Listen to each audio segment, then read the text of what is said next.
மக்கள் தொகை அடிப்படையிலான மறுசீரமைப்பு என்பது தமிழ்நாட்டிற்கு மட்டுமல்ல, ஆந்திரா, கர்நாடகா, கேரளா, பஞ்சாப், ஒடிசா, மேற்கு வங்கம், ஹிமாச்சல், உத்தரகண்ட், வடகிழக்கு மாநிலங்களும் பலத்த சேதத்தை ஏற்படுத்த வல்லது என்பதை உணர்ந்து அனைத்து கட்சி கூட்டத்திற்கு ஏற்பாடு செய்திருக்கும் மாண்புமிகு தமிழ்நாடு முதல்வர் திரு மு.க. ஸ்டாலின் அவர்களுக்கும் தமிழ்நாட்டின் பிற கட்சிகளையும் நான் மனதார பாராட்டுகிறேன்.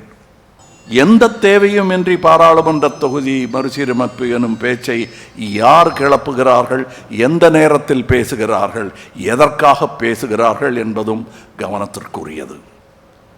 மாநிலங்கள் உரிமைகளில் தலையிடுவதும், வருடாந்திர பட்ஜெட்டில் தேர்தல் வரவிருக்கும் மாநிலங்களுக்கு மட்டுமே அதிக நிதி ஒதுக்குவதும், தமிழ்நாட்டிற்கான நியாயமான நிதி பகிர்வை மறுப்பதும், பேரிடர் காலங்களில் நமது கூக்குரலுக்கு செவி சாய்க்காததும், மும்மொழி கொள்கை எனும் பெயரில் ஹிந்தியை திணிப்பதும், எம் பேச்சை கேட்டால்தான் நிதி தருவேன் எனும் மிரட்டுவதும் ஒரு ஒன்றிய அரசின் செயலாக தெரியவில்லை.